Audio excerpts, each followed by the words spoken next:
Welcome back to MVM. Today we have a Kickstarter preview. This is for a Kickstarter that's already running. It's called Dark Domains from Laboratory H, and it's a worker placement game with a ton of different places to go on the board and a lot of things to do. In fact, there's 17 worker placement spots in this game, and some of them even have individual spots within them that you can go to. Yeah. So the idea behind the game is that you're actually playing the bad guys. There's this city or this region called Harrow, and each of us represent a city leader. However, we're bad city leaders. We're working for the necromancer, trying to corrupt the land.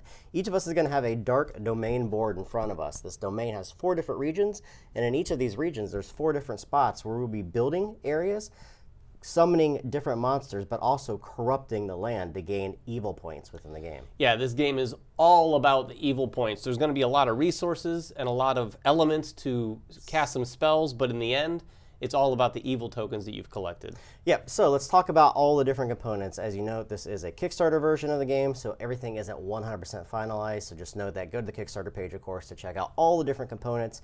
The game board itself, as we said, it's broken into 17 different areas where you'll be taking your minions and then placing them onto different areas on the board in order to enact those specific abilities. The game's going to take place, however, over 8 different phases within a round, and the rounds are either 6 to 8 depending upon when one of the cards called Death comes up. Yeah, this is one of the things the game has. There's these fortune cards that can be different every game. We have some of them here. You're going to have 3 sets of 5 cards, and that last set's going to have, like Jeremy said, a death card in it. That can come up early in that last stack, or it can come up late. So the game is going to, it might sneak up on you at the end of the game. As I mentioned, there's 8 different phases within the round. They're housed over here on the right-hand side of the board. You're going to go through each of those phases in order. Around the board, you're going to see a number of different cards. These cards represent buildings that you can acquire through the course of the game and build into your domain. You have henchmen. These are ongoing abilities, typically, that you, once acquired, are going to give you abilities throughout the course of the game. You have 4 different types of spells. These are attack spells, defense spells, there's control spells, there's even spells that will allow you to produce outside of the normal production within the game. And then across the top here, this is the cool portion about the game, you have these leaders of heroes that are going to be coming into your domain and totally messing with you throughout the game. Yeah, the adventurers are across the top of the board, and they are, like Jeremy said, going to come and attack you depending on what you've got going on in your dark domain. We'll get into that a little bit more. The final thing on the actual board itself, outside of the worker placement spots, are these monsters. These are monsters that you're going to be acquiring through the course of the game and placing either on different spaces or on top of some of the dark buildings that you build through the course of the game. These are going to give you ongoing resources during the production phase, but they're also going to help you protect the areas from the heroes themselves. Yeah, and we touched on this a little bit earlier, but over here on the left of the board, we have the resources that you're going to collect mainly to build these buildings. When you acquire a building, you don't lay it in your domain right away. You have to have the resources to build it. And then up here, you'll see the elements that you're going to collect to power the spells that you want to cast. Talking about the spells, as I mentioned, there's 4 different types of spells. Each of these spells, when you look at them, they have a couple different regions on them you need to pay attention to. In the upper left-hand corner simply tells you what type of spell it is. As I said, there's 4 different types of spells. On the upper right-hand side, this is going to show you what phase the spell can actually be played in. Some of the spells have to be played in very specific 1 through 8 of whatever phase happens. And then across the bottom, it's going to tell you what kind of the elements that you have to expend.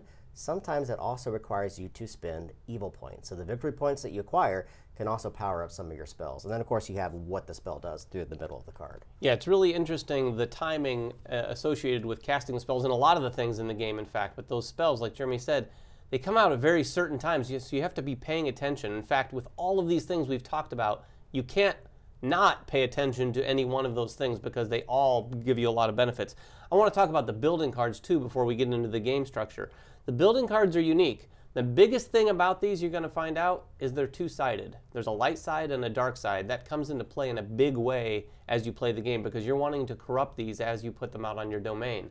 But otherwise, there's a lot of icons on here. There's going to be basically the inherent strength of the location. That's when you get attacked. You need to be able to defend against that. There's going to be resources across the bottom here. These are the resources that you need to expend in order to take the building that you've acquired and put it on your domain board.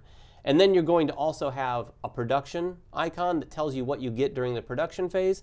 And then over here, if you're looking at the light side, it also shows you what you're going to get when you produce once it's been flipped to the dark side. The most important thing on there is the upper left-hand icon, though. This is going to show you the type of building it may be. That's super important when these heroes attack, because they're going to attack according to whatever the leader has on his icon. So you want to kind of plan in advance. Do you have the strength or the defense in order to defend against these guys, or do you want to kind of wait and build up your region before they come into your area and try to attack you? So the game is incredibly easy to play. As we said, there's 8 different phases or steps within a round. The first one is the fortune round. This is when you're going to look at the 2 cards that are laid out at the bottom of the board. When you look at these fortune cards, they're going to have some icons on them. And each of these cards has a top and a bottom portion that you have to read. Depending upon the icons, if they align up with each other, some of them are going to ask if the card next to it has specific icons. If they do, you read the top portion of the card. If not, you're going to read the bottom portion of the card. These are typically universal effects. They're going to happen to everybody sitting at the table. Yeah, and the effects can range from anything from maybe take a little bit more money, everyone gets an extra worker, or if you can't pay X amount of money, you have to play 1 fewer of your minions that round, things like that. The great thing is that there are icons for each of these different steps. So it's going to, every single card in the game is going to have these icons. So you just simply look to say, can I play this right now? Yes or no. So the next one is the preparation step.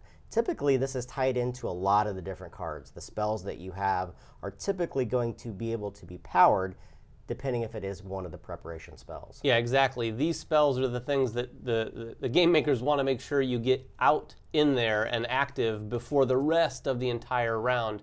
And that's really what this preparation phase is for. The next phase is the meat of the game. This is the worker placement or the minion phase of the game. You're going to take each of your minions one at a time and place them onto one of the numerous different spots, the round circles on the board. These are a first come, first served basis, so any of the small circles are one time or one person can place there. The large circle here, as many people can place as they wish. There's also one spot that's not on the board. Anytime you have a location on your player board itself, so if I built this light location, you're allowed to place a worker on it, meaning that during the next build phase, it's going to actually turn over to the dark side, which is what you're going to want to do. There's 2 reasons why you want to do this. Number 1 is because it's going to give you ongoing, typically evil points or victory points through the course of the game. But there's a weird dichotomy there, because once you flip it, it's going to start attracting these heroes into your domain. Yeah, exactly. The heroes are looking for those dark cards first and foremost. And if you can defend against the heroes, you're going to get 3 evil points if you can do so. But you have to be prepared. So this game is about determining when it is you want to flip those cards and how prepared you are for those heroes. Going back to the minion phase, there's a number of different spots on here. They're mostly your typical worker placement spots: gain money, gain resources, gain elements, collect some of the cards that are on the outside of the area, pay money in order to get specific monsters.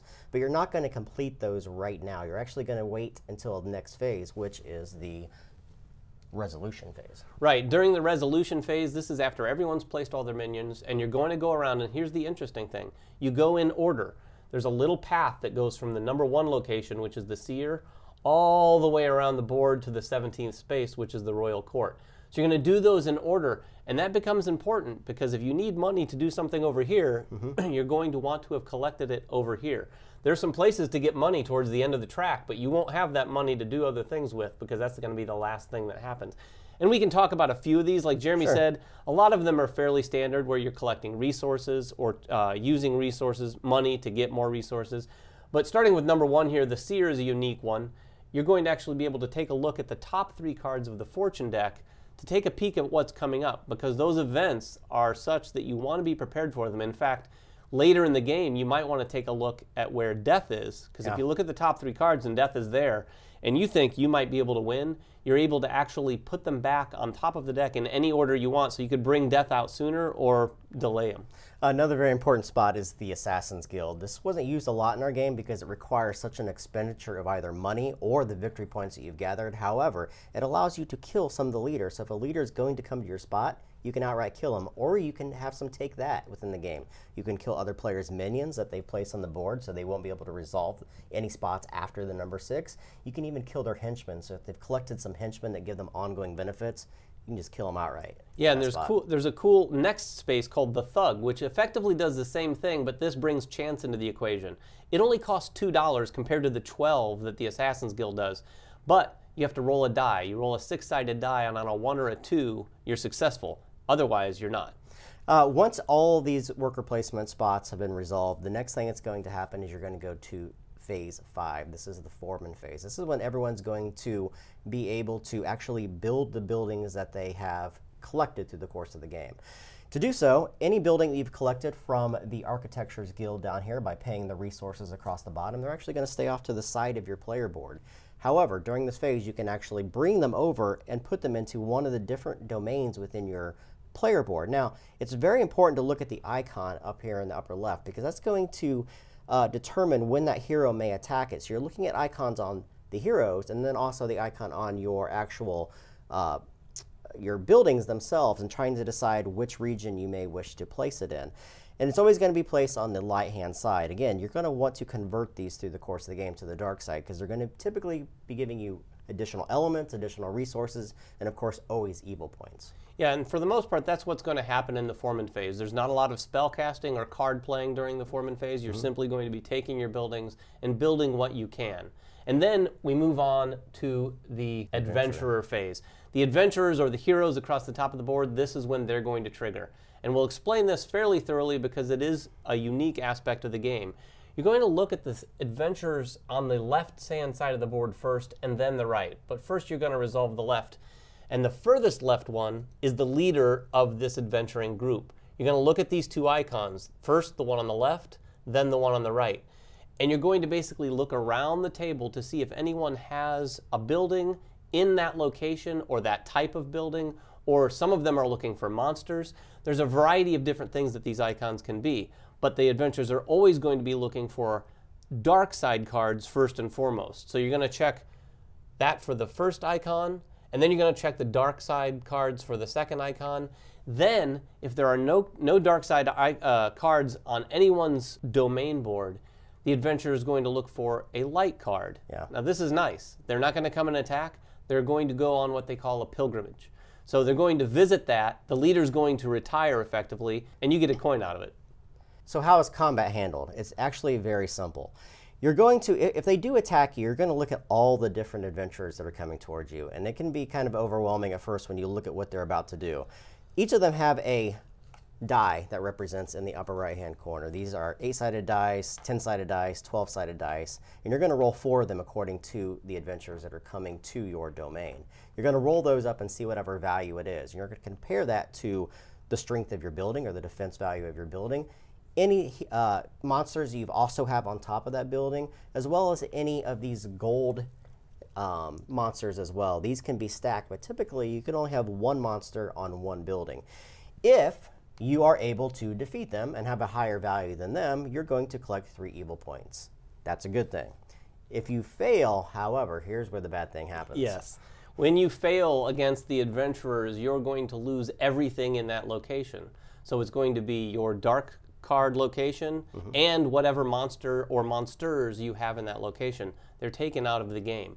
That is a fairly significant loss for sure. So you definitely, there is some timing in this game. You definitely want to plan ahead. You want to look at the troop that is coming to your specific area. For instance, once this is done attacking, all of these are going to scoot over, so this is going to be the new leader. So you're going to be looking in advance and saying, well, I just acquired this banner building, but I know I have roughly 4 turns, unless somebody does something funky on the board, that I can prepare my domain to be able to combat that particular leader and whatever horde he brings after him. So there's some timing aspects in that. Yeah, in large part the game is about getting some buildings on this board, among other things, keeping them white for a while, and then flipping some of them to dark when you're ready. That is the key to this game, is being ready and preparation. There's other strategies as well. We've heard strategies where people have put some white buildings out on their board and then just littered the rest of their lands with monsters. Yeah. Because, like we said earlier, some of those adventurers are looking for monsters. So they might go to you and you might be able to defend just with the monsters. Once this group is done attacking, then you're going to move over to this group. They're going to do the same thing, looking for one of the domains in which they can attack. Once that's done, each of the leaders is going to go away. You're going to slide these over, and you're going to place new heroes or adventurers at the end of those trails. Next thing that happens is the production phase. The production phase is very simple. You're going to look at your domain and see what it produces. You're going to look at the left-hand side of all of your monsters and all of the buildings that you have, whether it's the light side or dark side. When I'm looking at my player board right now, I see that my bog, even though it's on the light side, is going to produce 1 coin for me. and I have flipped my megalith, that's going to produce an element of any type that I wish and 1 evil point. Plus, if I had a creature like a troglodyte here, it also is going to produce evil. So you're going to look at each of these. Typically, when you flip these buildings over, you're getting a lot more evil points than you do on the good side. Absolutely, and there's one other thing. A lot of the henchmen that you might have collected throughout the game are also going to potentially give you free production of maybe 1 element or 1 resource that you could use. And there are a lot of production-specific spells that you can cast during this phase to collect a lot of any one type of resource. Once all the production is done, you're going to go to the end turn. This is basically a cleanup phase where some cards are going to move over to the other location, some areas are going to wipe, and so forth. Again, remember, during each of these 8 different phases, there's a lot of different cards you can cast, just like you just mentioned. There are a ton of cards that you're going to be casting throughout these phases, looking at the icons on the card and making sure that you can cast them during this phase, which are going to give you some very unique abilities throughout the course of the game. Once that's done, you're going to pass the turn marker to the player, whoever acquired it right here in this area, and you're going to keep completing rounds until death comes up, and that signifies the end of the game. Yeah, once death comes up, you're going to play that round and then tally everything up and see who has the most evil tokens in the end. Yeah, I got to say, Dungeon Lords is one of my favorite games from CGE, and I love games where you play the bad guys. Like, there's not enough of them in my opinion, and this scratches that itch for me. Number 1, it's worker placement. Number 2, there's just a lot of things to think about. I love games that have timing aspects. In this game, you're always thinking 2 or 3 turns ahead about what's going to come into your domain, which buildings to build in order to combat that, which monsters to throw in there in order to defend against what could come. But there's always that element of surprise from people using the Assassin's Guild or one of these locations that can move leaders around, so you're constantly thinking ahead in this game. Yeah, I would agree. The worker placement games that we played, oftentimes worker placement games focus in the end on just a few things that you'll do with the resources you collect or whatnot. But games like Dungeon Lords or Pixie Queen from last year reminded me of this as well, in terms of not the actual gameplay, but it's a worker placement with a lot of different things that you can do, plus the theme is sort of evil and sort of dark for sure. So that is Dark Domains. It's from Laboratory H, 2 to 5 players, plays in about 1.5 to 2 hours. If you guys have any questions about it, make them in the comments below. Make sure you guys go check out their Kickstarter, and we will catch you guys next time. Bye-bye.